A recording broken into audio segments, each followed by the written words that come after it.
is here. Now, broadcasting from the underground command post, deep in the bowels of a hidden bunker, somewhere under the brick and steel of a nondescript building, we've once again made contact with our leader, Mark Levin.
America, Mark Levin here. Our number, 877-381-3811. 877-381-3811. Well, as you know, Christopher Wray testified today, and we learned nothing from him. But he has his defenders out there like Hindenburg, Chris Christie, and the Democrats. And if you listen to Christopher Wray, everything's hunky-dory over there at the FBI. He's put in all these cool reforms. His front man, Chris Christie, among others, say he's changed what took place at the FBI. Chris Christie's a liar. Christopher Wray is a liar. I do not understand how a man with less than 1% of support among Republicans is on all these cable programs. I don't get it. Why he isn't spending time in Iowa and New Hampshire. Well, the reason is actually he's a torpedo. In order to take out Trump and or DeSantis. Now, I want to make a point before I go further. Some people are falling into this trap. The Democrats, the establishment Republicans want to take out two men, Trump and DeSantis. I've noticed lately some of the Trump supporters on TV want to take out DeSantis too. That's understandable. But some others are trying to take out DeSantis. Now, these people are thinking Trump can't get past his indictments. They hope for convictions and all the rest. That would leave DeSantis as the 20-25% right now. And, of course, we don't run primaries nationwide. They're run in individual states. Like the Electoral College. It's about individual states, but nonetheless. So they want to take out number one and number two, who represent over 70% of the Republican Party. And Peggy Noonan gave it away when she backed Chris Christie. I mean, there's other great candidates in this race. Vivek, whose last name I can never pronounce, among others. Pence will be on the program tomorrow. He's asked to come on. I said, sure. And there are more. But Chris Christie isn't in this race to become president of the United States. He's in this race to either get a rhino nominated or, frankly, to support Joe Biden. That's what he's doing. So he'll defend Christopher Wray. He'll defend what's taking place in Mar-a-Lago. He'll trash Trump, and he spends 90% of his time doing that, 5% trashing DeSantis, the other 5% eating donuts. Now, that aside, we have this event on Capitol Hill, and Christopher Wray and those reporting on it, many of them, want you to believe that the FBI is doing just fine. Now, the FBI has been monitoring many of you, and you don't even know it. The FBI was involved in the raid on President Trump's home. The raid on Mr. Houck's home. Remember him? The pro-lifer who had 7 little kids? The FBI has been involved in monitoring parents who are at school board meetings. And we can go on and on and on. Everything's not hunky-dory over there. And the over 300-page dorm report is so incredible in its details of what the FBI has been up to. Now, to say, well, Christopher Wray has put in all these reforms means nothing. They haven't gone away. Maybe some of the names have changed, some of the faces have changed, but the mentality has not changed, which is why the mad dog, Jack the Ripper Smith, has gotten away with what he's gotten away with. Now, Christopher Wray has defended much of the past, that they don't collude with social media. Sure they do. One of the questions that may have been asked, but I didn't hear it, is, Mr. Wray, are you going to enforce the Attorney General's memo on parents at school board meetings? But there's a piece here at Right Scoop. Twitter files. Here's exactly why a federal judge blocked Biden administration from colluding with big tech. But Christopher Wray just told us they don't. Now we know they do. Matt Taibbi's back. He just posted today a new Twitter files exposing exactly why Judge Doughty in Louisiana, my hero judge, issued his injunction. In short, the FBI moved to get 3 accounts banned by Twitter on a whim. And Twitter quickly acquiesced. Now, who was the FBI director during the pandemic? Christopher Wray. Not Comey, Christopher Wray. He was. And so, what do we have here in terms of what Taibbi is saying? Let me pull it up here. Here's the email. Elvis Chan is in San Francisco FBI. Hi, Elvis, writes Monty, whose counterintelligence division, Foreign Influence Task Force Global Unit. The following 3 accounts are not only believed to be associated with foreign influence actors, but also potentially being used to display information that violates Twitter's terms of service. Mentions them. When available, can you provide these accounts to Twitter for further review, final disposition? In addition, if Twitter could notify us of any actions taken as a result of this referral, that would be greatly appreciated. Please let me know if you have any questions. Now, Stacy. Hi, Stacy. Our FITF Global Unit saw these accounts and wanted to bring them to your attention. Please take whatever actions, if any, you deem appropriate. Thanks, Elvis. It's not Elvis Presley, by the way. Hi, Elvis. I hope all is well. As of June 23, 2020, the content associated with the Twitter account that they mentioned appeared to still be accessible. Since the account was originally referred to Twitter on June 11th for possible terms of service violations, I wanted to follow up to see if this account was truly suspended.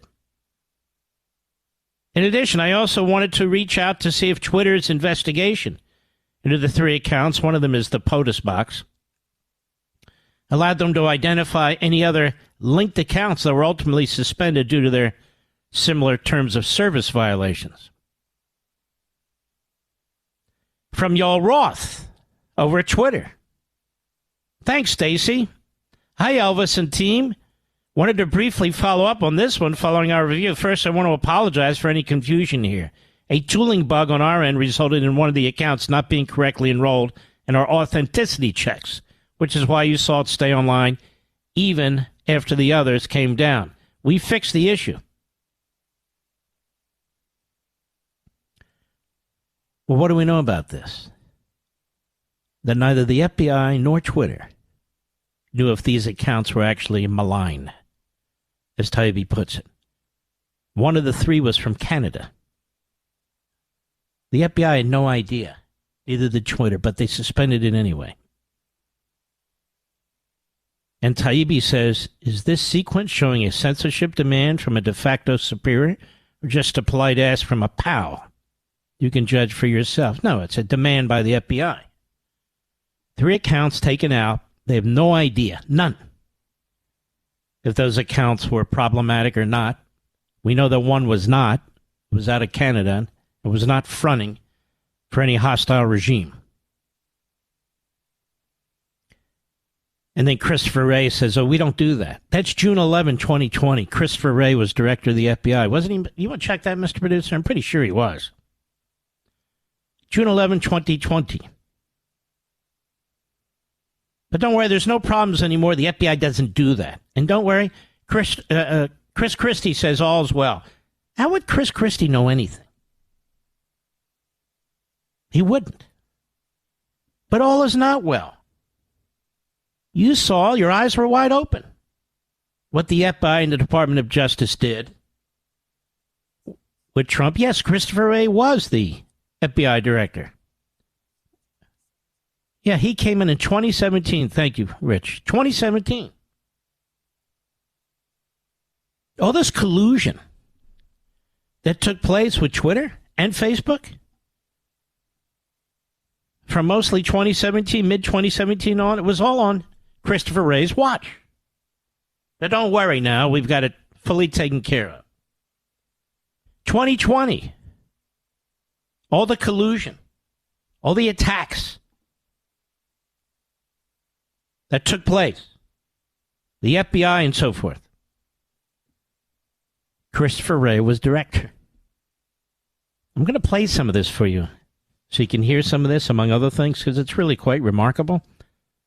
But here's Chris Christie in responding to John Roberts on Fox. Cut 1, go.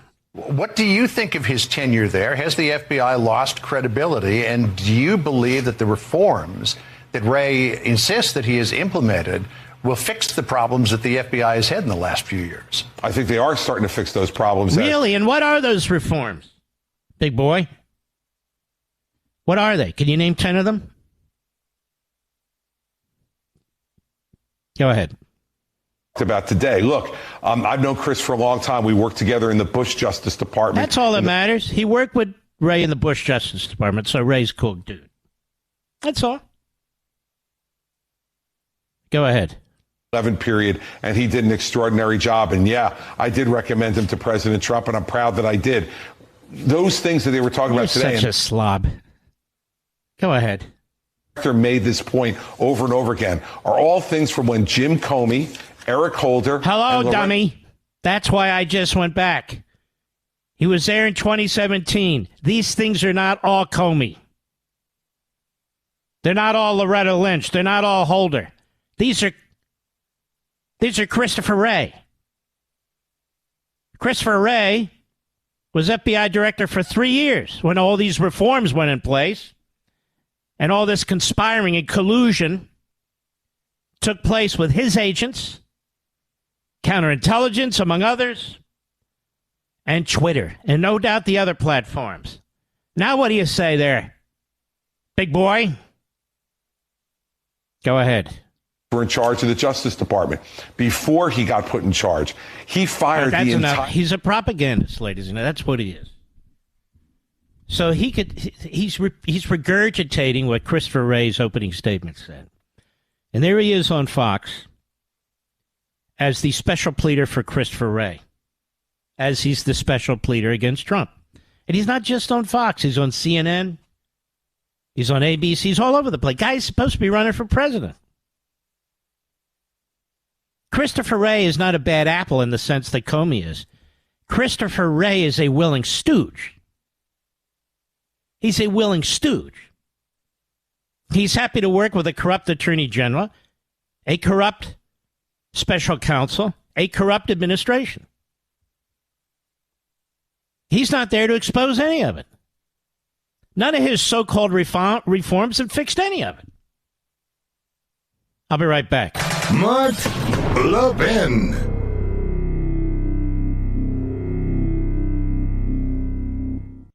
If we've learned anything over the past 2 years, it's that unexpected things can happen. For example, average IRA and 401k balances fell 20% last year, according to Fidelity. We didn't expect that, but here's something that could help if you have an IRA or 401k. Physical gold in your IRA. The World Gold Council says even central banks are buying tons of gold. Now, what does that tell you? Learn why many Americans are turning to a gold IRA with Augusta Precious Metals. They're the best. I recommend them to my friends and family. You should call Augusta and get their ultimate guide to gold IRAs. Feels good to know there's another savings option.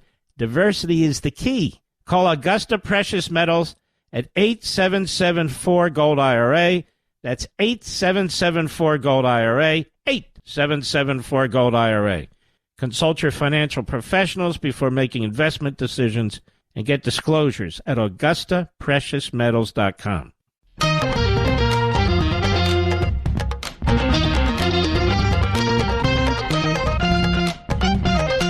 Governor DeSantis will be on the program next hour. I hear the criticism of this hearing today, which I thought was actually pretty good from a Republican perspective, the Republicans. Well, we didn't learn a whole lot. They didn't get very far, and I think to myself, well, whose fault is that? Christopher Wray is under oath, under penalty of perjury. He's the director of the FBI. He's supposed to sit his ass in that chair and answer questions forthrightly. But he didn't, and he won't. He won't even answer questions about past events and investigations, including January 6th, whether there were any FBI moles. I can't get into that. Why can't you get into that? In fact, why can't every defendant or now individual who's been convicted, why can't they know? What's the big secret? We know so little about this government. Almost nothing about how it functions. 2020 election behind the scenes. Zuckerberg, $417 million. Nobody said a word. Why? Because they helped the Democrats. Democrat lawyers sleazing themselves all over one state to the next, changing election laws. Why wasn't there any comprehensive reporting on that other than me behind this microphone? I don't have a investigative team. Why is that?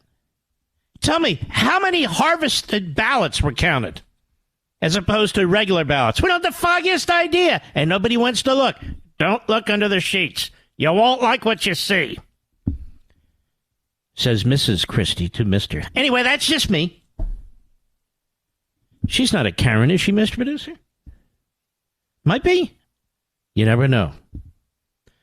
All right, when we come back, we've got some really good back and forth. It's not the Republicans' fault that the witness won't testify when he's called to testify, and you know that he's been prepped to play rope-a-dope. That's all they do. I'll be right back.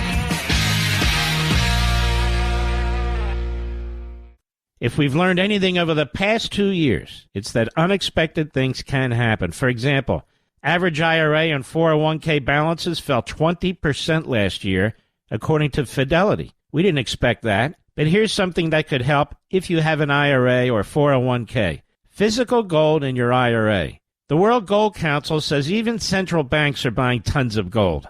Now, what does that tell you? Learn why many Americans are turning to a gold IRA with Augusta Precious Metals. They're the best. I recommend them to my friends and family. You should call Augusta and get their ultimate guide to gold IRAs. Feels good to know there's another savings option. Diversity is the key. Call Augusta Precious Metals at 8774-GOLD-IRA. That's 8774-GOLD-IRA, 8774-GOLD-IRA. Consult your financial professionals before making investment decisions and get disclosures at AugustaPreciousMetals.com. Mark Levin, America's Tyranny Hunter. Call in now, 877-381-3811. Today's hearing, House Judiciary Committee FBI Director Wray. Here's Jim Jordan, cut 5, go. What's the difference between a traditional Catholic and a radical traditional Catholic? I'm not an expert on the Catholic orders. You know what that sounds like to me, that answer, Mr. Producer? Can you define a woman? Anyway, go ahead.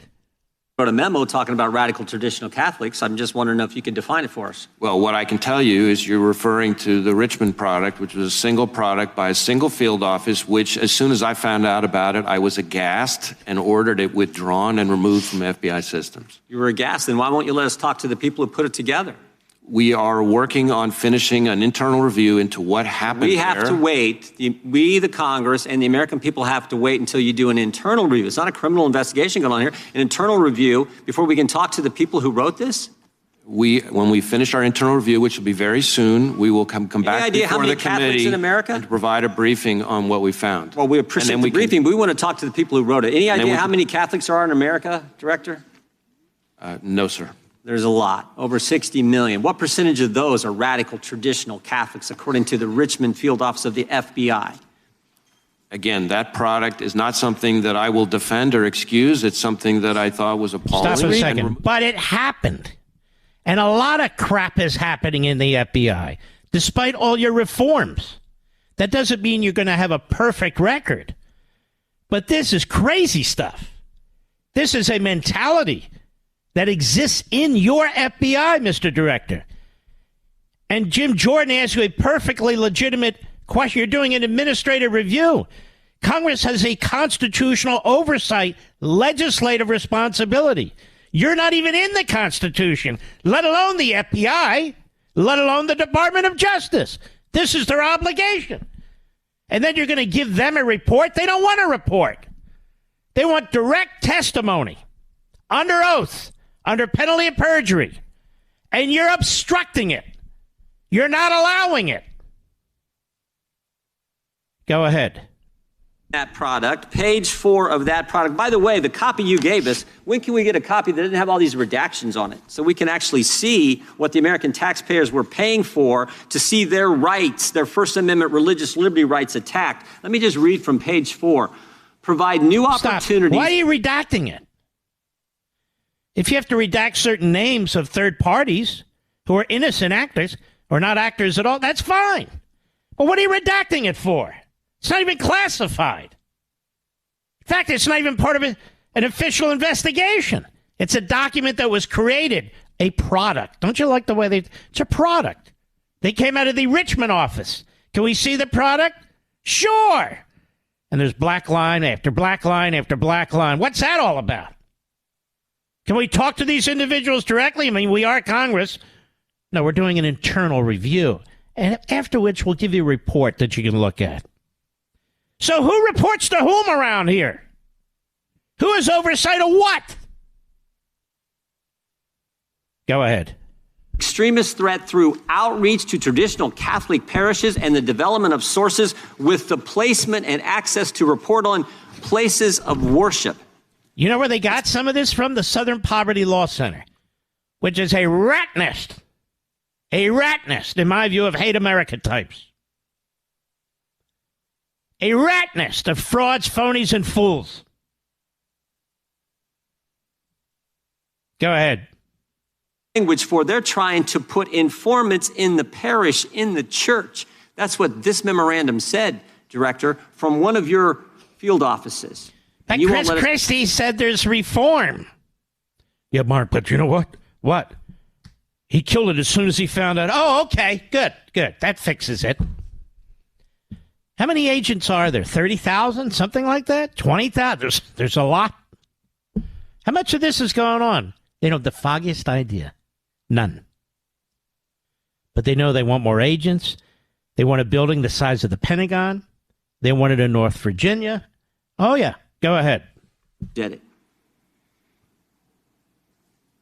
In response to that? I didn't know. I was waiting for the question. No, priests. You think priests should be informants inside the church, Director? We do not recruit, open, or operate confidential human sources to infiltrate, target, report But that's not on what this, religious that's not what this said. It sounds like you were trying to do it in Richmond, Virginia. No, sir. No, you sir. weren't? This didn't happen? You can assure us that this didn't happen? That product did not, to as best as we can tell, result in any investigative action as a result of it. None. Now, as an aside, ladies and gentlemen, I know for a fact that undercover FBI agents in the past have been placed in radical mosques. So what is he talking about? And by the way, if you are preaching the overthrow of the United States or terrorism, whatever your faith, I don't have a problem with that, but that's not what this product said. It's stereotyped traditional Catholics, that is, where you have part of the Mass in Latin. Wow, that's a threat. That's a grave threat. I wonder what Adam Schiff thinks about that one, huh? Or Hank Johnson, the utterly illiterate buffoon. I wonder what he thinks. Yeah. We know what Chris Christie thinks. He doesn't care, Chris Christie. It's all great. I'm not done with this clown, Chris Christie. I'm not done with him. He represents to me the worst of the Republican Party, the absolute worst. He's a throwback. Not to the good old days, to the loser days. He's a throwback. Chip Roy, he steps up to Chris Wray, cut 6, go. Do you approve of the raid now in retrospect?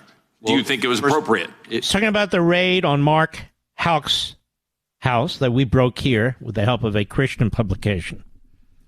A pro-lifer, you might recall, how his house was invaded by a SWAT team sent there by the Department of Justice.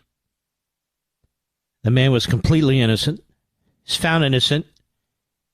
He was charged with violating the FACE Act, which is intended to protect abortion clinics. I mean, the jury took, 13 seconds? That's what I mean by overcharging. But okay, Christie has no problem with this. Christopher Wray had to know this was going down. No big deal. Or what is it? Everybody's dumb? They have all these big positions? They don't know what the hell's going on? Go ahead. Do you approve of the raid now in retrospect? Do you think it was appropriate? Do you think it was appropriate for a father to have armed FBI agents along with local agents go to his home, arrest him at gunpoint for alleged violation of the FACE Act a year after the alleged incident, after the father had said through his lawyer that he would appear voluntarily? Do you believe that FBI agents should go to the home of a father in Philadelphia suburbs? I'm not going to second guess the judgment of the career agents on the ground who made the determination. Don't worry, everything's reformed now. It's all cool. He's not going to second guess. You know what that means? He didn't even look into it. He could care less what took place to Mr. Houck. He didn't even look in. This guy is complete Teflon. Like all the rest of them in the Department of Justice. Complete Teflon. No, almost like the Teflon Don. Go ahead. Job is to second guess and look at what they are doing. Your job is to review what they do. Your job is to protect the American people from a tyrannical FBI storming the home of an American family. I could not disagree more with your description of the FBI as tyrannical. And I don't believe it's excuse me, Mr. Director. Oh, they're angels then, what they did. First of all, he didn't say the whole FBI was tyrannical. He was talking about this. He didn't even look into it, but don't worry. Everything's going great. Go ahead. That FBI agents were a part of storming a father's home in suburban Philadelphia? Mr. Chairman. Time of the gentleman's expired. The witness may respond, and then we'll move to our next witness. Sir, respectfully, member. They did not storm his house. They came to his door. They knocked on his door and identified themselves. They asked him to exit. He did without incident. That's not what happened. It was without incident. But they entered his house. And those kids were screaming at the tops of their lungs. They didn't understand what the hell was taking place. And even people who watched TV drama, cops and so forth, They don't just, hello, are you there? Is Mr. Houck there, please? Yes, we'd like to speak to him, please. Can you step out? That's not how it works when you have a SWAT team. They scream at the top of their lungs, and I'm not opposed to it in most cases. Here, absolutely. Guns are drawn. They yell that they have a warrant for his arrest. It's not, they knocked on his door. Knocked on his door. And can you imagine what that family went through? For what? For nothing, because of the politicized Department of Justice. We still have never gotten to the bottom of this. Who ordered this? They get this meritless Garland up there, and they say, you got all these people you're prosecuting for protesting at abortion clinics. You have one case against the destruction of a church, a Catholic church, or so forth. Because it's nighttime, you know. When the pro-lifers out, it's in daytime, you know. And they don't even call them pro-lifers, you know. When the white supremacists are out, it's daytime. It's much harder at night. What are we spending hundreds of millions of dollars on night vision stuff and night helicopters and night this and night that? The hell? They need a bigger department. They need more agents. That's the answer. That's the answer. Now, Hank Johnson, he's at the oversight hearing. Amazing how the Democrats defend what's going on here. Because why? Why are they defending it? Because they've succeeded in devouring the FBI. And the U.S. Attorney's offices and the Department of Justice generally. They own it now. It's theirs. They succeeded. Took decades, but they got it. And so they're now going to defend it no matter what it does or how it does it. Same with their mouthpieces in the media. Look at all the Democrats in the media, like Jen Psaki, among so many others. They know the program. They know what's going on. Cut 7, go. Can you briefly describe for us what the effect would be on our national security and on our domestic tranquility if the FBI were to be defunded or dismantled? I don't know. Can you tell us what would happen with local police departments if that happened? Does he sound like a robot or is it me? Can you tell us what would happen if you defunded, dismantled the local police forces? The FBI needs to be dismantled and put back together. Again, Humpty Dumpty's fallen off the wall. We cannot have a Stasi in this country. I don't care if Chris Christie defends it or not. He means nothing to me. He's a bloated buffoon. We cannot have a Stasi in this country. And the FBI has demonstrated already. It's enough. You look at the Dorn report. It's over 300 pages. You can get it on Amazon. I have it. And you look at the politicization. And in that report, example after example, name after name, detail after detail, that the FBI has been used against Trump. The FBI has been used against Republicans. The FBI has been used to protect Hillary. The FBI has been used to protect Democrats. And that's the same damn thing going on right now as I speak. So yes, you don't retain something like that. That's a danger to your nation. You break it into 1,000 pieces and you start over again. It's okay. Sometimes you have to do that. Don't you agree? I think I do agree.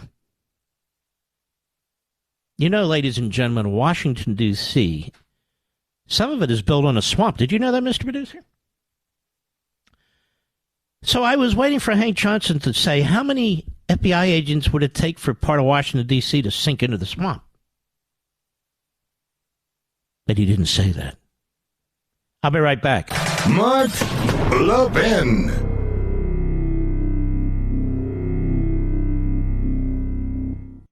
If we've learned anything over the past 2 years, it's that unexpected things can happen. For example, average IRA and 401k balances fell 20% last year, according to Fidelity. We didn't expect that, but here's something that could help if you have an IRA or 401k. Physical gold in your IRA. The World Gold Council says even central banks are buying tons of gold. Now, what does that tell you?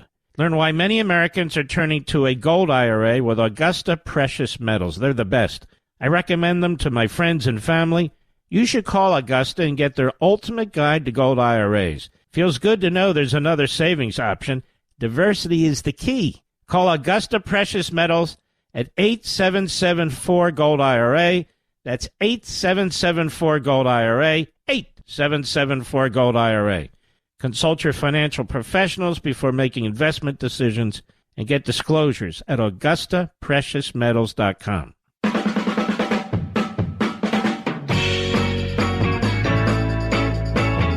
Matt Gaetz. I have to confess, I'm liking this guy more and more.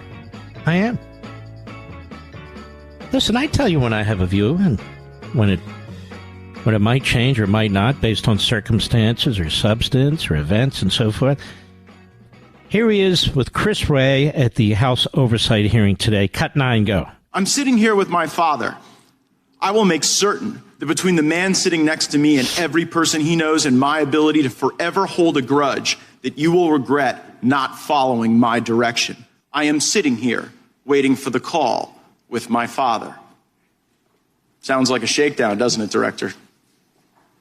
I'm not going to get into commenting on that. You seem deeply uncurious about it, don't you? Almost suspiciously uncurious. Are you protecting the Bidens? Absolutely not. The FBI does not and has no interest in you won't answer the question about whether or not that's a shakedown, and everybody knows why you won't answer it. Because to the millions of people who will see this, they know it is. And your inability to acknowledge that is deeply revealing about you. It really is. The idea that this guy worked with Chris Christie, the Department of Justice, that needs to be looked into. I have a working theory on this. I wonder if they were in charge of the Pornography Commission, Mr. Producer. But seriously, you can't answer that question? Does that look like a shakedown to you? He's not going to. FBI director is uncurious. He's even incurious, as far as I can tell. Now we have Christopher Wade with respect to Congressperson Tiffany. Go. 8. So as a result of the actions of James Comey, the disgraced James Comey, and the FBI, they've interfered... I meant Tom Tiffany. Good guy. Start over. Sorry. So as a result of the actions of James Comey, the disgraced James Comey, and the FBI, they've interfered with the elections in both 2016 and 2020. Will that interference happen again in 2024 by the FBI? The FBI is not going to be interfering in elections. They did in 2016. Well, I don't know that that's what Mr. Durham found. What I would tell you again is that there was conduct that I consider unacceptable and unrepresentative. You can be in denial if you want to. I'm not in denial, Mr. Director, sir. You can be in denial on this. Yes, you are. That's exactly what happened. And they're interfering right now. Hey, we just got it started here. We're hot to trot. I'll be right back. This segment of the podcast is exclusively sponsored by Pure Talk. Pure Talk offers great coverage and can save your family money on your wireless bill every single month. Go to puretalk.com to find the plan that's right for you. Thank you again for listening, and thank you so much for this sponsorship, Pure Talk. He's here. He's here. Now, broadcasting from the underground command post, deep in the bowels of a hidden bunker, somewhere under the brick and steel of a nondescript building, we've once again made contact with our leader, Mark Levin. Hello, America. Mark Levin here. Our number, 877-381-3811. 877-381-3811. Let's dip in a little bit more. There's a lot of other things going on, of course, but here we are. Governor DeSantis will be on the program in what, Rich, about 10 or 15 minutes? So Matt Gaetz, again, grilling Christopher Wray. Cut 13, go. How many illegal FISA queries have occurred under your leadership of the FBI? Well, there are reports that have come out with different numbers about compliance incidents. More than 1 million illegal ones? Because that's what the Inspector General said. The Inspector General said that in the 3.4 million of these queries, more than 1 million were in error. Do you have any basis to disagree with that assessment by the Inspector General? I'm not sure. Actually, that's a correct characterization of the Inspector General's. No, it's 100% correct because we've seen it too, and we've reported it here. 1 million errors. 1 million. That's, by the way, that is a crap load of monitoring. Go ahead. At moments, but let's now go to what the court said. The court said it was over 200,000 that have occurred on your watch. Do you have any basis to disagree with that assessment? Again, I don't have the number as I sit here right now. What I can Seems like a number you should know. How many times the FBI is breaking the law under your watch? Yeah, let's pretend it's 197,000. Does that make you happy? What have you done? Chris Christie will tell us you have all kinds of reforms in place. What are they, big boy? What are they, Hindenburg? He has no friggin' idea. He's a gas bag is what he is. But I do want to play another Democrat, Jamie Raskin, Mr. former constitutional professor, George Washington University. Been on all the impeachments on Trump. He challenged at least one election. I think it was Trump's first, or 2016. But I think he was also involved in challenging George W. Bush. But let's take a listen, shall we? Cut 14, go. Ben Cardin, who is the senator from your state, has announced he will not be seeking re-election. Excuse me. Let's kill that. I got it wrong. That's something I don't care about. Jamie Raskin deciding not to run for the Senate in Maryland. I meant to go to Kevin McCarthy on Capitol Hill with reporters yesterday. This is important for all of us to understand that there's really one group of people in Washington, D.C., in one branch of the Congress, with a minuscule majority, five, who are trying to get to the bottom of this totalitarian regime and this totalitarian party, the Democrat Party, and what they've done. They're trying to get to the bottom of it. They're not getting any help from McConnell. None. Now let's take a look. Here's McCarthy, cut 15, go. I think what we have to first do is bring those people into the room. Find out who's telling the truth and who's not. Did Garland lie to the American public and lie to Congress and Senate when he said that David Weiss could be a special prosecutor, that David Weiss, if he wanted to prosecute anybody in any jurisdiction, he could do it? Now, why is something said differently inside a meeting of 6 people? Why was the document, when the whistleblower about at the time Vice President Biden, the 1023, why wasn't that provided to the IRS? There's a lot of questions here that continue to rise from every time the more you look at it. I think for the American public, you should look at all of it. I never prejudge or anything else, but when you have questions like this, I think they need to be answered. I don't predetermine what the answers are, but I think the American public has a right to know. None of these investigations would be going on without his say-so. I know for a fact McConnell has killed investigations of Biden or refused to spend money in these various committees. He interfered with Ron Johnson, as an example, which is why Ron Johnson, a great senator, is no great fan of Mitch McConnell. We wouldn't know any of this. So it's a tiny majority in the House, which is why they're going to target these House members, try and take them out.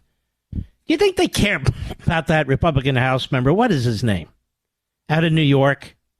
Ethics complaints filed again. I don't remember his name. Doesn't matter. Guy's a walking, talking ethical disaster, much like Sotomayor. And so you need to get rid of him. There's Romney. You need to get rid of him. You got a 5 Republican majority in the House. You get rid of him, you just lost 20% of your majority. Let the Democrats get rid of Swalwell. Let them get rid of Schiff. Let them get rid of Tlaib, the bigot, anti-Semite. Or Omar, same thing. But no, they're not going to do that. Cut 16, go. Is saying that Garland is correct. Weiss has not come before us and talked to us. Weiss wrote a letter that even raises more questions. You had 6 people in a room who some are saying something different that have no philosophical bent one way or another, concerned about equal justice, coming before the Ways and Means Committee. And it's interesting now, even that it wasn't just said in the meeting, they took notes and they sent it back. It was so questionable when he said that he couldn't become a special prosecutor that he got asked the question back because the individual knew how important that was. So I would think even you as a reporter would have that question as well. And I think everybody in the American public does as well. Finally, cut 17, go. Weiss has said he can't talk about it because it's an ongoing investigation. Well, he's going to have to. And what are you guys going to do to compel them? Are you going to... I think you cannot sit back and hide behind and have an attorney general say one thing. You say something else in private. What do you have to hide? Wouldn't you, first and foremost, why would you wait so long to respond even? If you knew this was a question, if you knew because of the attorney that you were, because you worked for the attorney general and others, and that it would rise to such a constitutional question, why would you step out the first day and say, I got nothing to hide, let's talk about what was said. This was right or this was wrong. Why do you want to mince words inside a letter itself and be delayed? That just raises more issues. You know, notice the reporters are trying to figure out how to circle the wagon around this guy, David Weiss. Problem is you have these career professionals out of the IRS, including a top guy, who says, look, I took notes, contemporaneous notes. Here they are. And says, not only did I hear it, I went back and I asked him again, and he reiterated it. And not only that, there were people with me who will corroborate what I said. That's pretty overwhelming, don't you think, folks? Yeah, I think so. And as for this cocaine in the White House, I think they know who did it, but I will tell you this. You want to get to the bottom of it? I'm afraid the FBI isn't going to do it because they're not going to let them do it. Secret Service, well, they know. But you know who they report to. Send in the NYPD, Mr. Producer. New York Police Department. They have to deal with cocaine drops and all kind of stuff all the time. I suspect they'd be able to figure it out in no time at all. But I do have another question. Will the Secret Service be permitted to question individuals, not because they know that they did it, but that they've been in an environment like this, or that they've used this stuff before, or that they may know somebody who did? In other words, will the Secret Service be able to question Hunter Biden, Joe Biden, Jill Biden, any of them? Will they be able to question any of the relatives of the people who went in? The chief of staff's people? In other words, I'm going to tell you they're not going to be able to question everybody any more than the IRS was able to really dig into Hunter Biden. They were blocked by the mob lawyer over there. You know, Merrick Garland. I'll be right back. Mark Levin.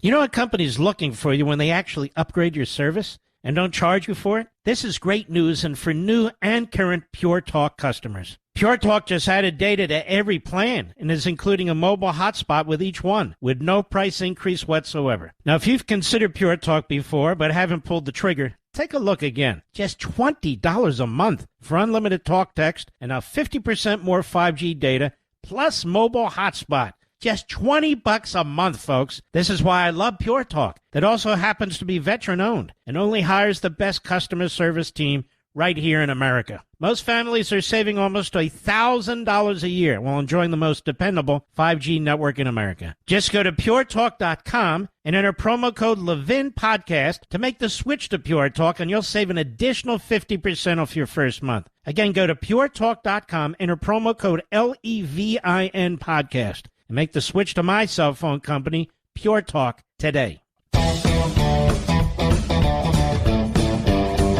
Welcome back, America. We're here with one of my good friends, one of the great statesmen in the country, the governor of Florida, Ron DeSantis. How are you, sir? I'm great, Mark. How are you doing? I'm doing great. Now, Governor, I don't know, you're on the campaign trail, and you're also back in Florida governing, and I don't know if you caught a glimpse of this hearing with the FBI Director Wray, who kind of does this rope-a-dope all the time. What did you make of this? Well, Mark, I've said very clearly since day one that I launched my campaign for president, January 20th, 2025. As soon as I get sworn in, there will be a new director of the FBI. This is insane what's been going on. I saw it. I thought it was disgraceful. So we clearly need new leadership there. I mean, we need to clean house far beyond that. But that has got to be one every presidential candidate acknowledges he's failed. And we need to have somebody new in there. And I've said that from day one. And, you know, they talk about Comey's watch. A lot of this is happening now on Wray's watch. Them working with social media to censor people who they disagree with and so forth. Wray's been there since 2017. Last time I checked, the pandemic wasn't in 2017, Governor. No, exactly. I mean, Comey obviously needed to be fired. I mean, I advised then President Trump to do it on day one. He didn't. He eventually did it, many months later, and it was an overdue decision. But Comey needed to go, and there was huge politicization and corruption that had developed under Comey's watch. And if you look at it today, you cannot say that it's gotten better. And as you point out, it's gotten worse in some respects, because I don't even think under Comey the FBI was working with big tech to censor dissent and to stifle speech. They did do that under Christopher Wray. They did it with the Hunter Biden stuff in the election, and they did it, not just the FBI, but Fauci and the rest of them, with respect to censoring COVID dissent. And, oh, by the way, the COVID dissenters were right, like what we did in Florida and what people like Bhattacharya at Stanford were saying from the beginning. So it's totally out of control, and you need a major, major overhaul, and that's what we'll be pledged to do on day one. I sit here and I rack my brain, if I were you, how I would respond to some of these people and these attacks. Some of them, obviously, you don't want to reach down too far. You got a guy like Chris Christie, who seems to be in it to try and torpedo you and Trump and get Biden elected. You have others also who are conducting themselves this way. And then, of course, you have the radical media trying to scuttle your campaign, people telling you haven't run the campaign properly. It's a very complicated campaign cycle.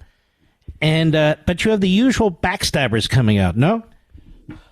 Well, here's the thing, Mark. When the media is stressing so hard to attack me and to try to act like, we haven't done this well or that well, the only reason they're doing it is because they do not want me to be the Republican nominee. Why? Because they know I will beat Biden, but even more importantly than that, they know they would end up with 8 years of somebody who's going to come in and spit nails and actually get all this stuff done. They do not want the administrative state brought to heel. They don't want the invasion at our southern border stopped. They don't want the Green New Deal in Bidenomics reversed. They don't want any of that.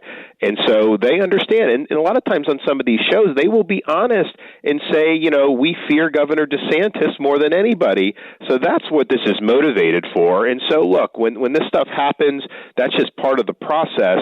But when you're getting attacked, you're over the target. And if I wasn't a threat to these people, they would ignore me. And the fact that they're not only attacking me, they're attacking my wife, who personally, is just a great woman and a great first lady. But she's out there talking about an issue that's very important, parents' rights and protecting our children, making sure the education system aren't indoctrinating kids with left-wing ideology. We've gotten that done in Florida. Not many people have been able to pull that off in other parts of the country. We're going to get that done nationwide. But she's raising concerns that not just Republican parents have, independent and Democrat parents. When we fought Disney over the parents' rights bill to keep the sexuality and the gender ideology out of the schools, the elementary schools at the time, The media went crazy, the left went crazy, Disney went crazy, but even Democrat parents were with us on that, so they understood. So the media sees Casey out there, and they recognize people love her. She resonates with women. She resonates with parents. So what are they going to do? They don't want that to happen, so they attack her and they try to smear her. And so she and I both understand that some of these attacks are really a badge of honor. I mean, if MSNBC is taking time out of their day to constantly attack me, even attack my wife, that shows you who they're concerned about. Because if you look at what we've done in Florida, taking a state that was evenly divided politically, winning by 20, turning it into a red state, but then delivering on every big conservative issue from illegal immigration to having budget surpluses to fighting ESG, fighting the woke, all that stuff, they see the writing on the wall. If we're able to do that nationally, then Katie barred the door, and they know that they will not be enjoying that. So it's all part of the process, but I think it's confirmation that people realize we're a threat. Let's talk about the culture wars. We have these Republican establishment candidates. Most of them are for the Northeast, let's be honest, where they pretty much are just handling their states, getting ready to hand it over to Democrats. And they seem like you can't walk and chew gum at the same time. Now, you've walked and chewed gum at the same time to Florida. You can't ignore the culture wars, as you've pointed out before, that involves our children and our families and our way of life. It's not just something to blow off, and you deal with the economic issues and the safety issues and the so forth. You got to do all these things. But you have a kamikaze candidate out there whose name shall be kept quiet because I don't want to embarrass you, but he's a kamikaze candidate, and he says basically, when it comes to these battles over sex and little kids and so forth and so on, the conservative position is to leave it to parents and to stay out of it. Am I missing something? Don't we taxpayers pay for these schools? Don't people have to send their kids to those schools if they have no alternatives? Is this candidate saying, and he's saying, don't do anything? Yeah, exactly, Mark. These parents are sending their kids to school in parts of the country, and their kids are being indoctrinated. You have first graders being told that they may be born in the wrong body and they may be a different gender. You have places in Florida, part of the reason we did our parents' rights in education, we had a girl who went to school, and the administrators and teachers transitioned her, quote unquote, behind her mother's back. Her mother became a friend of ours, and she became an activist for this bill. So this is just outrageous. That violates the rights of parents. That violates the freedom that Americans have to raise their kids with the values that they see fit. Schools serve an important purpose, private schools, charter schools, and school districts, but they do not supersede the rights of parents. And I think when you say that you're just not going to do it and let the indoctrination continue, you cannot have a healthy economy if you allow the education system to be corrupted with no pushback. And I honestly, Governor, I'm tired of these Republicans who define conservatism in any truly perverse way and will not use their power to pull back government that is abusing our children. More with Governor DeSantis in just a few minutes. We'll be right back.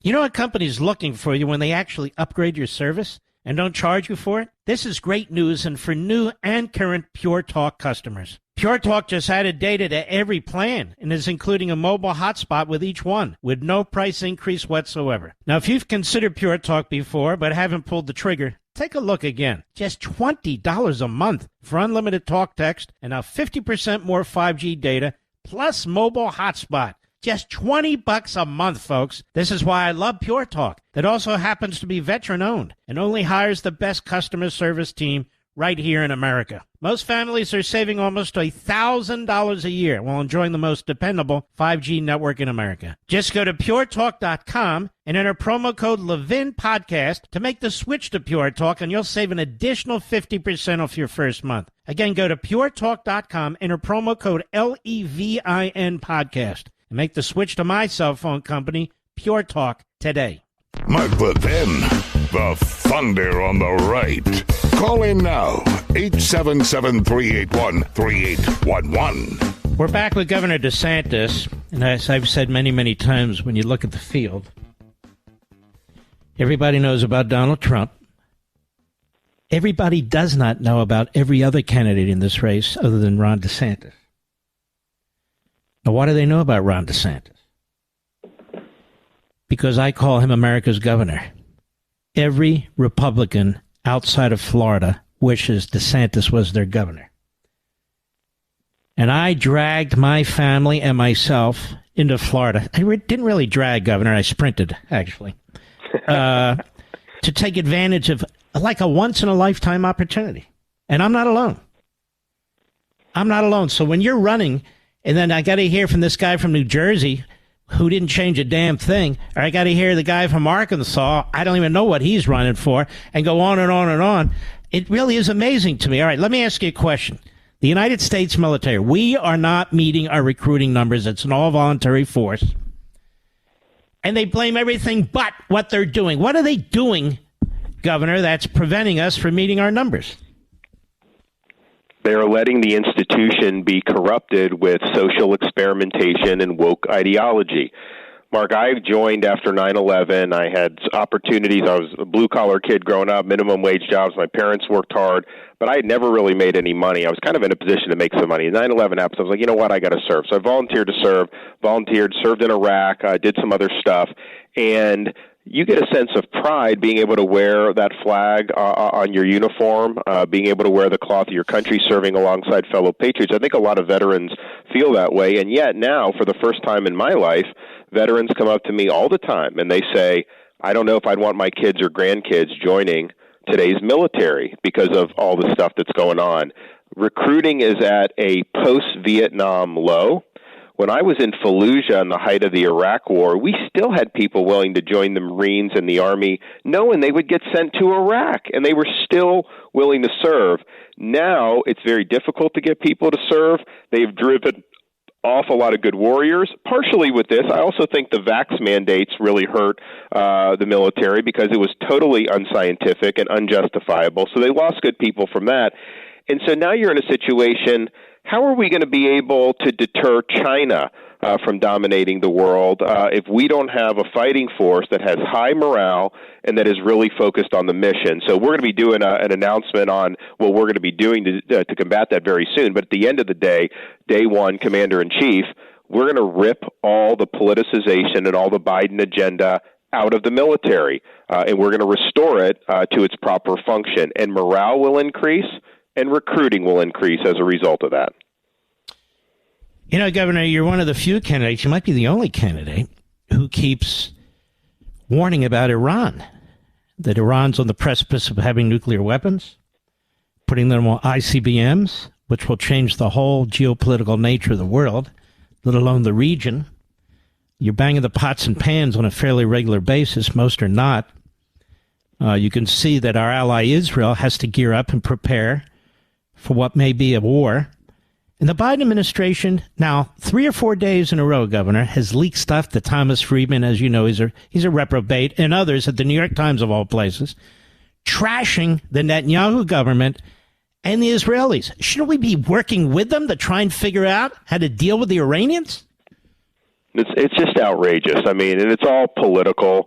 They don't like Bibi, quite frankly, because he's a conservative. They're wading into internal Israeli matters like the judicial reform. Totally inappropriate for us to be sticking our beak into that. This is a first-rate, very smart people in that country. They can figure that out. And so this is part and parcel. At the end of the day, Biden wants to resurrect the Obama-Iran policy. He wants to empower Iran, and they think that that's good policy, and it's not. And so we should be turning the screws on the Iranians, turning the screws on that regime. When Obama did the Iran deal, they used that money exactly as people like you and I predicted. They used it to fund terrorism throughout the Middle East, and that's their number one goal. And I think in terms of how crazy the regime is, they would absolutely, if they thought they could get away with it, launch an attack, a nuclear attack on Israel, even knowing they could face a reprisal because they would think that that's worth it. So it's a very dangerous regime, and we should be doing all we can to deny them the ability to have a nuclear weapon. Let me ask you this, Governor. I've known you quite a bit. You're a congressman, obviously, from Florida. You've been a conservative really your entire life. You were a conservative from the moment Adam Laxalt told me, you got to endorse this guy who's running for Congress in there in Florida. I said, I don't even know who he is. He said, no, you got to take my word. He's a good guy. He's a former roommate of yours. And he said, while you're at it, you need to talk about your former boss, Ed Meese. And we both endorsed you. And I got to know you a little bit when you were on Capitol Hill. And you have not changed your principles. Do you think the country, and in many ways the Republican Party, is catching up with your viewpoints and so forth? I mean, I read, almost I laugh. I read, Ron DeSantis has to figure out who he is and what lane he has to follow and all that. And I know Ron DeSantis knows who he is. How do you want to respond to that? Yeah, no, it's just typical narratives. The principles that you and I believe in and your listeners believe in, Mark, they're enduring principles. They're as relevant today as they were in 1776 or 1787 when the Constitution was created, because ultimately it's a conception of freedom, liberty, God-given rights, and human nature and the proper role of government. And so, yeah, obviously you have to apply that to new situations, and our society today is much different than the society that confronted our founders or that confronted Abraham Lincoln or Calvin Coolidge or even President Reagan. But the reality is you have that foundation, and that's just who I am. Like Popeye said, I am what I am. And you got to apply that in ways that are protecting the liberty and the well-being of your citizens. And we have done that, and we've been unwavering in trying to do that. And I reject the idea of lanes or this or that. Mark, I govern as governor in bold colors, not pale pastels. Even my critics would acknowledge that. And yet we were able to attract people. Some were conservative. We attracted moderates. We attracted independents. We attracted Democrats. I even had people who voted for Bernie Sanders vote for me for re-election because they liked the fact that I saved their job during COVID or prevented them from being forced to take a COVID shot that they didn't want to. And so I think that, at the end of the day, is proof that when you are bold, when you're rooted in the fundamental principles that matter, and you apply those in ways that are be effective, it's actually very popular. And you actually can get people that there. And if you think back, who has won the biggest election for Republicans in the last 40 years was Ronald Reagan. And I would say he was the most philosophically conservative candidate we ran, over that period of time. And he attracted a whole bunch of people. That's exactly what we did in the state of Florida. It's not this lane or that lane. It's a broad appeal to a cross-section of the Republican Party, but also a cross-section of the overall electorate. Is it difficult, or certainly more difficult, to get across your message, your personality, and so forth to the rest of the country when you have a Democrat Party media that is so thoroughly corrupt and some conservative media that have picked this candidate or that candidate and also make it difficult? Is it difficult to get your message out? Well, look, I mean, when we have opportunities to do it, I think we do an effective job at it. Some of that is just personal one-on-one meetings in Iowa, New Hampshire, these places. We're doing that. We're going to do a lot more over the next 6-7 months. We are also going to start actually putting money behind messages and crafting that so people are receiving that. But at the end of the day, I think the media attacks from corporate media, I think most Americans at this point don't trust them. And what I found is, they'll try to kind of smear you, but then when average Americans just hear you from the horse's mouth, they're like, this guy makes sense, and we do very well. I think on the conservative media side, I mean, until about 6 months ago, I was universally acknowledged to be an outstanding conservative governor. And I know people have financial interests or this or that or whatever rooting interest, but the reality is I think conservative voters know that I'm a strong leader and I share their values and I've delivered big results. And so at the end of the day, you get in these primary situations, I think sometimes people can embarrass themselves because if you're for a candidate, fine. But if you're trying to say somehow like that I'm not, a strong conservative, I mean, that's just laughable. I mean, I don't know that you could have had a governor over the last 5 years that produced more big conservative wins than we have in the state of Florida. No, they're projecting a narrative as well. So if people want to go to your main website and see what's going on, where do they go? RonDeSantis.com, RonDeSantis.com. We'd love to have your support. Every little bit helps, and we have a huge army of people that have contributed. We want to keep building it. There's also information about what we're up to, including our border plan that we announced a few weeks ago. We're going to be very tough on the border. We're going to finally put this issue to bed once and for all, and that includes empowering both the Border Patrol and military to use deadly force at the border against these drug cartels that are killing Americans by the tens of thousands. They try to break into this country with fentanyl, they're going to end up stone cold dead. You know, I meant to get into that. I ran out of time, but it was hilarious. The Wall Street Journal editorial in response to you, where it said something, Ron DeSantis has been doing great, except on this issue now he's kind of stepped in it. Do you know that in 2002, the Wall Street Journal editorial said they want an amendment to the Constitution that's 5 words. I think they did it on July 4th or right after July 4th. Thou shall have open borders. Did you know that? Yeah, it's totally unacceptable, Mark. And I mean, we're seeing a lot of the problems for what's happening. We obviously have situations where states like California are providing benefits, to illegal aliens. In Florida, we don't do that. In fact, we just said, no out-of-state licenses are recognized. We don't issue out licenses in Florida, and we've really, gotten strong on that to try to protect our population. But you're not a country without borders. You got to have borders. And I think some of this is, there are business interests out there that just want to import cheap foreign workers to be able to undercut the wages of Americans. And I don't think that that's good policy for the United States. No, and there's plenty of it here already, certainly over the last 2 years, Governor. Well, Governor, I want to thank you, wish you well on the campaign trail. My best to the First Lady of Florida, who is absolutely fantastic. And God bless you, sir. Okay, God bless, Mark. We'll talk soon. Thank you. All right, be well. He's a great guy. I've known him a long time. Absolutely great guy. We'll have more candidates on. I do have a requirement, Mr. Producer. You got to be above 1%. Otherwise, what's the point? You'll come on my show and you'll get 5% right away. No. We're not doing that. I'll be right back. Mark Levin.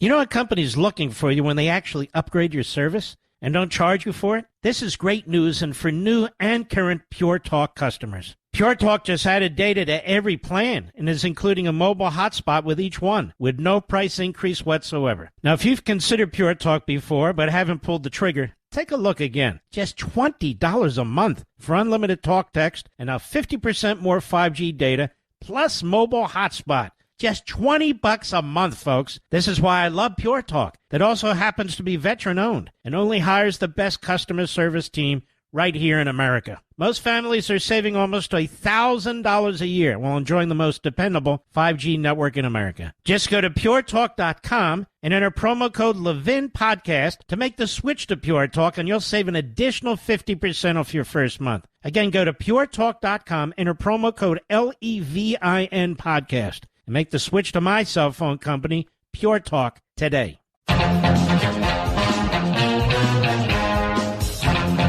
I want to tell you what Joe Biden is now trying to do to circumvent the Supreme Court's decision on the student loan matter. People are charged with crimes over little things. Over really little things. Well, you shouldn't have that document. Excuse me, I'm the former president of the United States. No, we want it back. We might sell it to the enemy. Huh? We want it back. Well, Clinton had classified information in the sock drawers, and the Obama judge said that was okay. No, but you're not Clinton. And I'm not an Obama judge. But the big violations of law, the big violations of the Constitution are happening every day in the Biden administration. The Supreme Court said Biden does not have the power under the Constitution in the executive branch, in so many words, to make laws. He's the executive. He executes. So Biden and his team have come up with a plan to get around the Supreme Court decision, to basically force you to still subsidize these individuals who took out these massive loans. And by the way, they didn't ask you whether they should. So what I want to do is when we come back, I want to walk through this, among other things, with you. I'll be right back.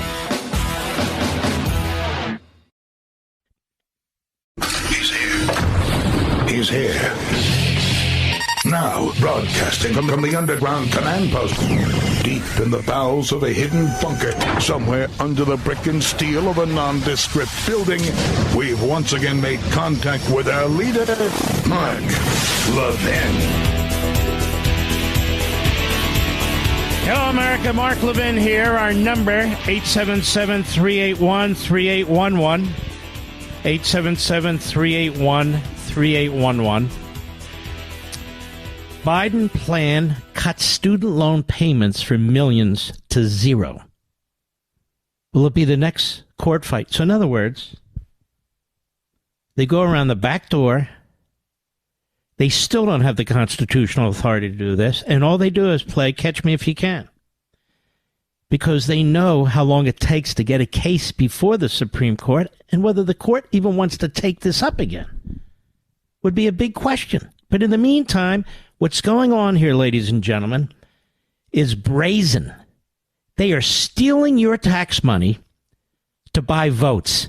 It's pure and simple. They are stealing your tax money to buy votes. Nobody is telling you in the Biden administration that we're going to have a mortgage safety net, quote unquote, where you don't have to pay $1 back in your mortgage payments, Mr. Producer. Are you getting that? Are those of you with car loans? Are those of you who have your own trucks and pay a fortune every month for your trucks? Or people who have to purchase equipment? They are targeting specifically a demographic that produces enormous numbers of votes for them, in particular in battleground states, with your money. Now, this is corruption. This is unconscionable. And yet it's legal.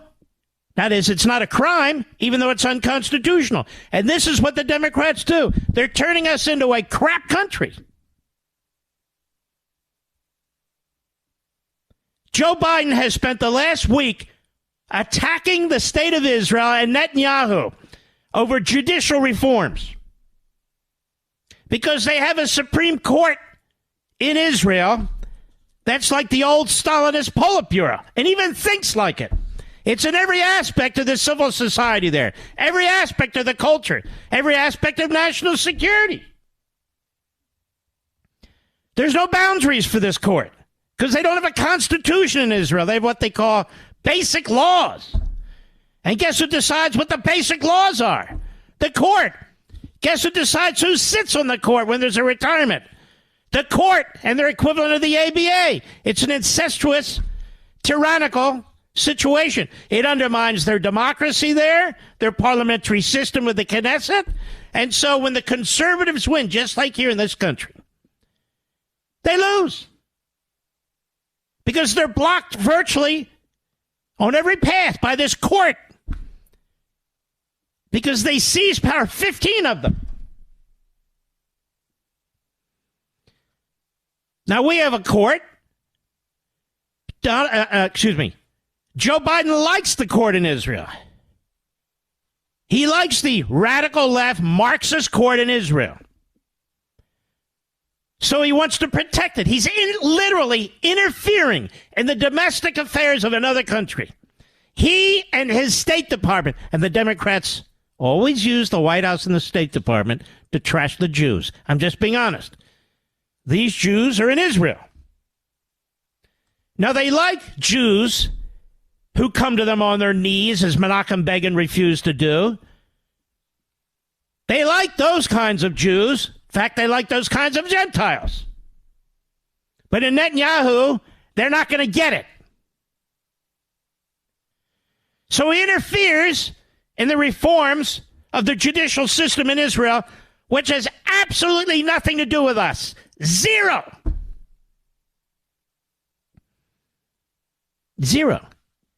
And yet he defies a Supreme Court in the United States. And then he gets the backing of Thomas L. Friedman of the New York Times. Remember that a-hole? This guy marries into a billionaire family. He lives in a 12,000 square foot home in Bethesda, Maryland, one of the most expensive places in the country, on 7 acres. So nobody can bother him. He's a secularist. He's a self-hater. And so what does Biden do? What do his people do? They leak to this guy, who's written column after column after column over the last 15 or more years, trashing the Likud party, trashing the conservatives, and, of course, trashing Netanyahu. He's got one today. The U.S. reassessment of Netanyahu's government has begun. Who gave him that? Biden. His people. This guy's a Benedict Arnold. A Benedict Arnold. In so many ways. So what is Biden doing? Starting this summer, writes the Associated Press, millions of Americans with student loans will be able to enroll in a new repayment plan that offers some of the most lenient terms ever. Interest won't pile up as long as borrowers make regular payments. Millions of people will have monthly payments reduced to zero. Millions will have monthly payments reduced to zero. You're basically wiping out their debt. In as little as 10 years, any remaining debt will be canceled. How does this not violate the Constitution and the Supreme Court? You don't hear a single voice call for his impeachment. You don't hear a single Democrat objecting to this. Trump broke the law. We got to get Trump. Trump. This is a crook. This guy's corrupt. He's corrupt at every level. Petty larceny, all the way to the Constitution of the United States. How many have heard anybody talk about this issue today? Nobody is. Why? It's not flashy. It's known as the SAVE Plan. They give it all these fancy names, like the People's Republic of China, which, of course, is not. It's known as the SAVE Plan, and although it was announced last year, it has mostly been overshadowed by President Joe Biden's proposal for mass student loan cancellation. But now, after the Supreme Court struck down Biden's forgiveness plan, the repayment option is taking center stage. Since the ruling, Biden has proposed an alternative approach to cancel debt and also shifted attention to the lesser-known initiative, calling it the most affordable repayment plan ever. He's so proud of how he screws you and spends your money. The typical borrower who enrolls in the plan will save $1,000 a month. You know what I would do? If it involved my family and so forth, I would sue under the Equal Protection Clause of the 14th Amendment. People who are in similar situations, who have participated in the same, or at least similar programs, are being treated unequally. Not based on income, not based on any legitimate factor, and it doesn't always have to be race, by the way, or sex and the rest. They're being treated differently. Those of you who've paid down your student loans, you've gotten loans from the government or whatever, the government insures the loans, however it works, any government connection. You're not being treated the same as these people are. You have an equal protection claim. I wonder what the former federal prosecutors think. Republicans have fought against this plan, saying it oversteps the president's authority. Senator Bill Cassidy, the ranking Republican on Health, Education, Labor, and Pension Committee, called it deeply unfair to the 87% of Americans who don't have student loans. It's also deeply unconstitutional. It's also deeply defiant against the Supreme Court of the United States. The CBO previously estimated over the next decade the plan would cost $230 billion, a.k.a. $250 billion, which will be even higher now that the forgiveness plan has been struck down. Estimates from researchers at the University of Penn put the cost at $361 billion. over $1/3 trillion.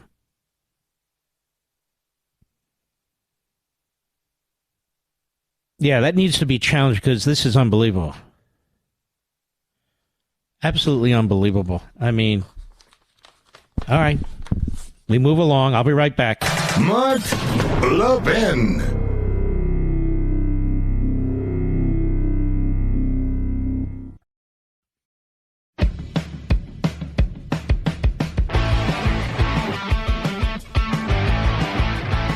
All right.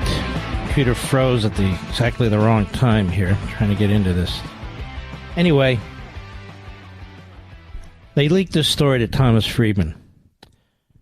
And they do this a lot for the Iran deal. And I wrote about this at some length.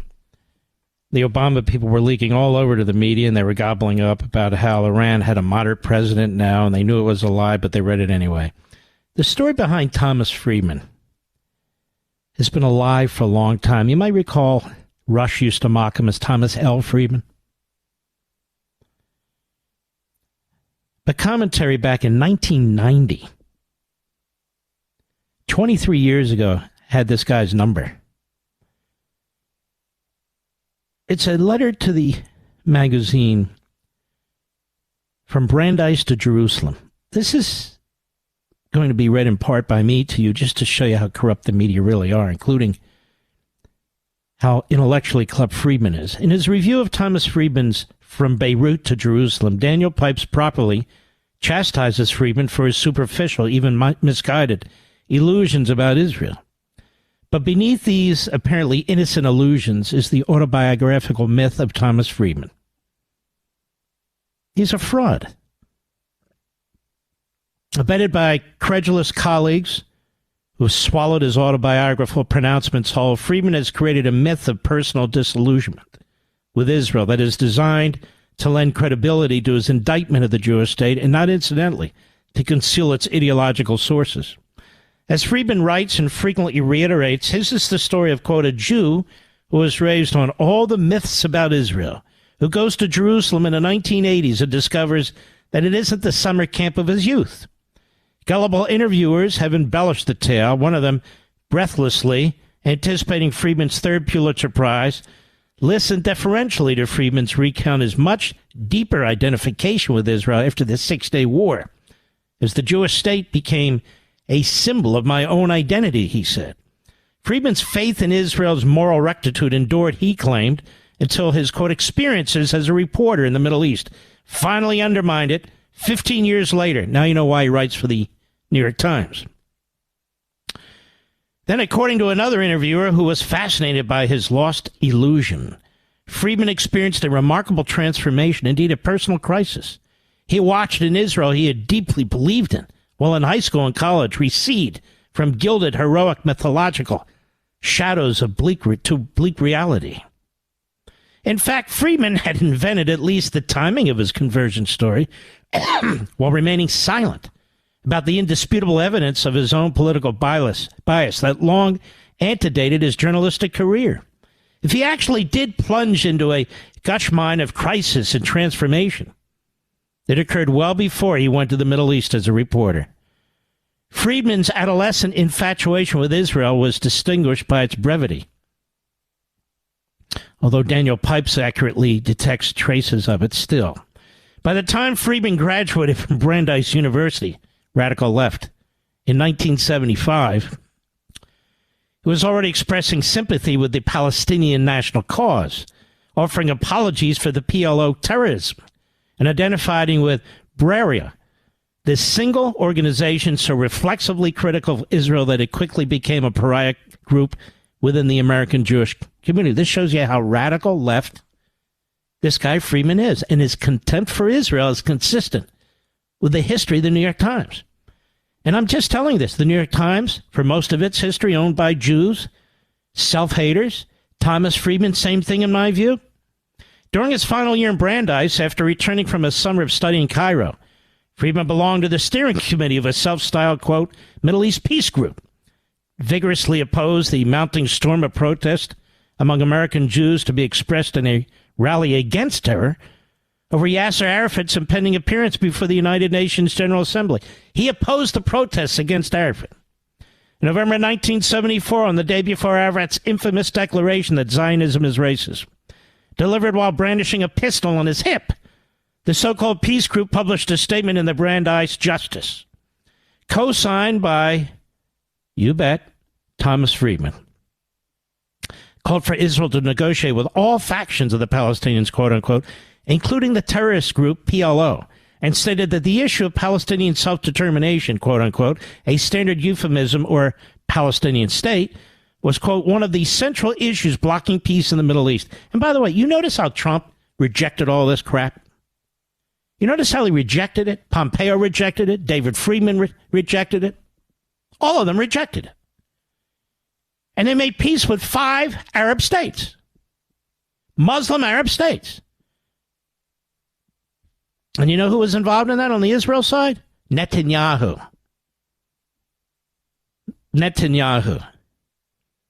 The statement acknowledged repeated acts of PLO terror against Jews, but claimed they were clearly not representative of the diverse elements of the Palestinian people, though the only evidence of such diversity presented was of those even more committed to terrorism than the PLO itself. It also asserted that international condemnation of terrorist activities for which the PLO is responsible can have little effect. The group joined Brera, already notorious for its endorsement of Palestinian goals and for the blame it placed on the United States and Israel for Middle East instability, and urging, quote, a more meaningful and constructive approach than protesting against Arafat and the PLO, peacefully protesting. So this group continued to profess its concern for Israel by criticizing American military and political elites for reinforcing the strategic alliance with Israel. Among all the impediments to peace in the Middle East, not the least of which was the unrelenting Arab hostility to Israel expressed exactly 1 year earlier in the Yom Kippur War, the group could only locate the dangers of U.S. power as a tool for forging peace. I've told you before, the people who hate the United States hate Israel. The people who hate Israel hate the United States. Hence, Thomas Friedman, the Democrat Party, and the New York Times. As a journalist in Lebanon, Thomas Friedman writes, he experienced something of a personal crisis. The Israel I met on the outskirts of Beirut was not the heroic Israel I'd been taught to identify with, he said, outraged and determined to nail Begin and Sharon. Again, Begin, one of the great prime ministers of Israel. Friedman wrote the article that won his first Pulitzer. A week later, he buried the Israeli commanding officer on page 1 of the New York Times, and along with him, every illusion I ever had about the Jewish state, he said. That surely qualified him for his assignment to Israel, especially with the New York Times. Furthermore, his editor wanted in part to dispense with an old unwritten rule of never allowing a Jew to report from Jerusalem. And it goes on. And the point of the article, or this letter, is this. Thomas Friedman is a ratfink. Thomas Friedman has never fully revealed to you, the American people, who he really is. He didn't have any transformation. He was a craphead from day one, a radical leftist, a J Street type, an Obama type, a Biden type. So don't be surprised when the Biden administration leaks to Thomas Friedman to trash Benjamin Netanyahu. Mark Levin, America's passionately cerebral voice. Talk with that voice now. 877-381-3811. You know, folks, when American Marxism came out, we couldn't do any signings. It was in the middle of COVID. And so I'm going to do 3 book signings. Just 3. I don't have the dates completely locked in right now. But I will tell you that one of them will be at the Reagan Library. It seems like things have been smoothed over. Plus, we have an enormous number of fans around there. So one will be at the Reagan Library. I'm not ready to give a day. Don't harass those folks, please. One will be at Barnes & Noble in the Washington, D.C. area. I don't know which one yet. And one will be at the the little independent bookstore, please don't harass these people either, called Bookends. So those are the three places where we have an initial arrangement to proceed. And I will tell you, folks, that the pre-orders of this book now are doing far better than expected. I don't know what that means. That's what I'm told. Far better than expected. The Democrat Party hates America. Now, the interesting thing about this is I think the real push for people to purchase it will come as it comes closer to its release, which is why I'm suggesting you act now while Amazon is taking the orders so you can get into the queue, and as soon as the book comes out, you'll have it.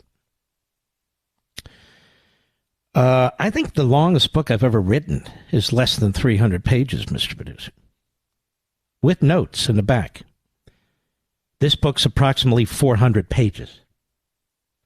You might say, oh my God, no. I'll bet you can't put it down once you start. And you don't have to read it all at once. You don't have to read it all at once. I'm telling you again, I've gone through the final edits of the book. That is, final additions, final corrections. We have a copy editor, I think, who reviews it, but I do my own copy editing half the time as well.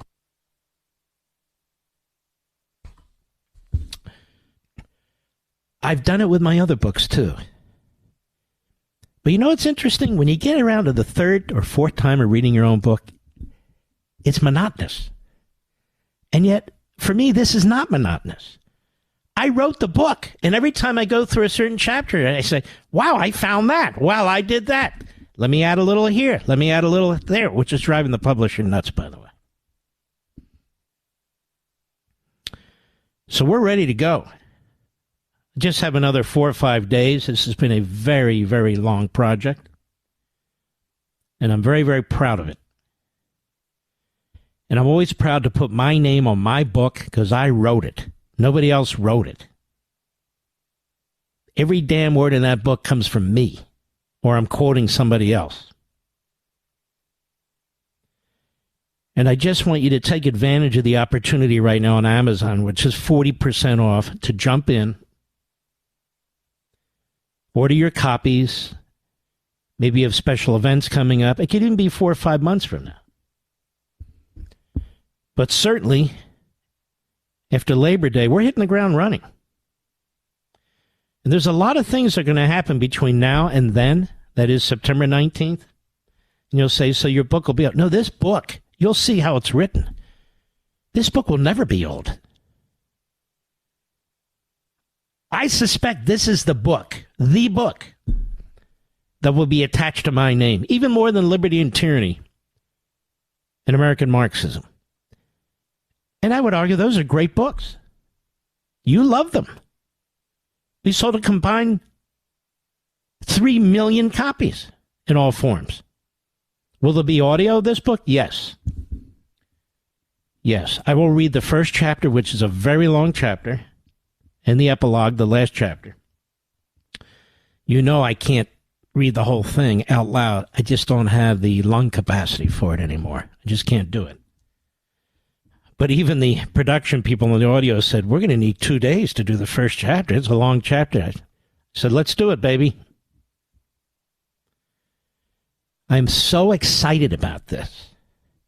People, oh, you make a lot of money. I make less money on books than anything else I do. If I wanted to make a ton of money based on how much time I put into it, this would be on the bottom of the list. And yet, to me, it's on the top of the list. With radio. Because radio is my first love. Professionally, of course, my wife. But, you know, professionally, radio is my first love. Always has been. But these books, they're everlasting. I go back and I read Milton Friedman. The great Milton Friedman is gone. Bill Buckley, although he got into more fiction later, gone. Walter Williams, my first guest on Life, Liberty, and Levin, gone. Mises, Hayek, gone.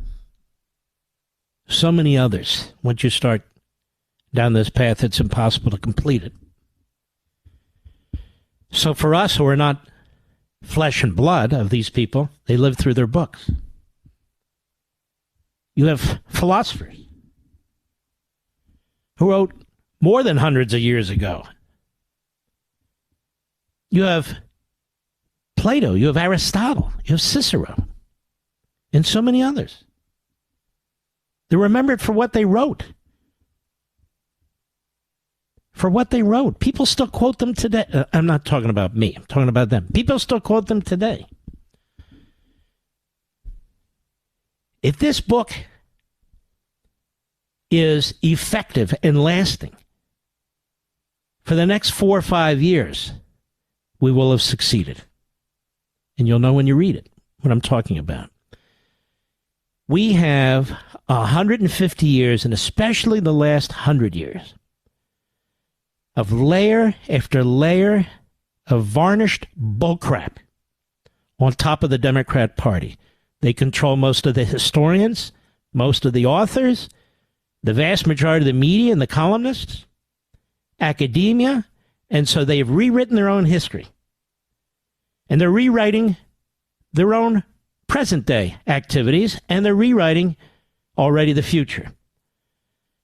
So what I've done is I've peeled all that crap off the Democrat Party so you can see exactly what it is. Exactly what it is. And people will come to despise it, as they should. We have a black, I believe she's a state senator in Georgia, who said she's had enough with the crime, with the propaganda arrest. She can't live a lie anymore. And we want to get to those folks, whatever their race and all the rest of it. The Democrat Party, it's like Thomas Friedman. I just told you who the real Thomas Friedman is. They create phony characters. They create phony issues. They're phony through and through, but they're dangerous. They're evil. And when you're done with this book, you're going to say, oh my God, I didn't know 90% of the stuff that's in here. This is an horrendous anti-American party. And how much better off America would be. And you know, the left will immediately go, oh, we wouldn't have Social Security. But I'm talking about humanity.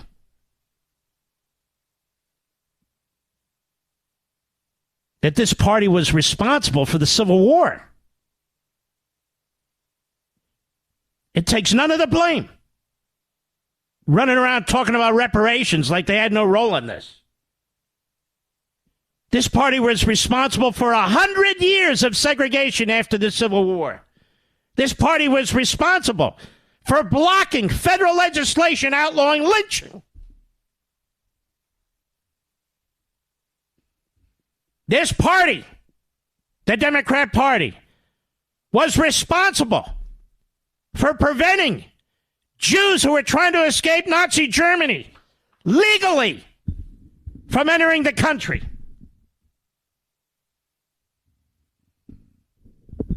This party is poison. Look at them today, and you better believe I punch them right in the nose. Today, look at them today, trying to put a former president in prison where they want him to die. And his opposition candidate's doing it. But no problem at the FBI, Christie tells us. What a pathetic fool. Endless immigration, fentanyl, fellow citizens dying, their children dying. MS-13, murderers, rapists, even terrorists coming across the border. Meanwhile, innocent migrants lured here by the Democrat Party. Sex slaves. Kidnapped. Tortured. Murdered. 85,000 young migrants are lost to the government. Waiting on tables and washing dishes somewhere. We have allowed that damn party to get away with too much. And so I decided to write it, to pull it all together in one place. Once and for all. There's never been a book like it, and I doubt there'll ever be another book like it. I've never read a book like it, or I wouldn't have read it. I wouldn't have written it. But it was about time. Somebody better do it before it's too late, because it's late. It is late. You don't hear Democrats denounce critical race theory. Why? Because they support it. You don't hear Democrats oppose sexualizing your children in public schools. Why? Because they support it. You don't hear Democrats talking about removing pornography from elementary school libraries. They call it book banning, the Democrats, because they support it. You don't hear them condemning the FBI and its Stasi tactics. Why? Because they own the FBI. They own the Department of Justice. They own the teachers' unions. They own our educational system, whether it's in public schools or colleges or universities. They own it. They own our media. They own entertainment in Hollywood. They own it. They own the entire administrative state, hook, line, and sinker. The massive bureaucracy, 2.2 million people. They own it.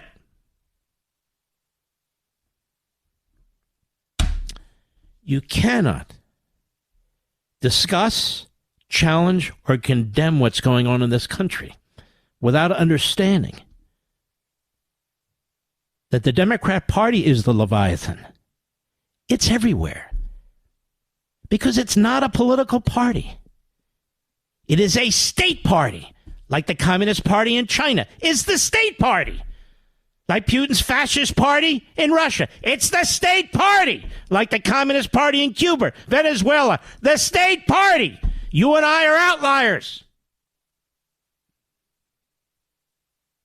The Republican Party is a political party. It is a divided party.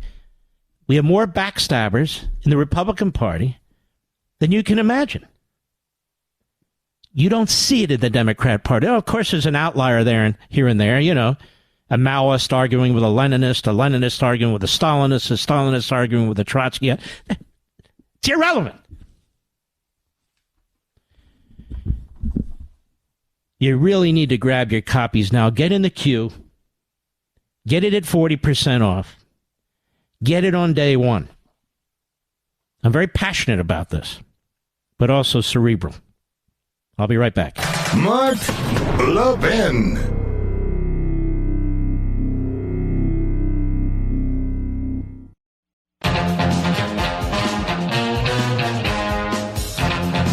The very last paragraph in the book, 2 sentences, which I'm not supposed to read, but who cares?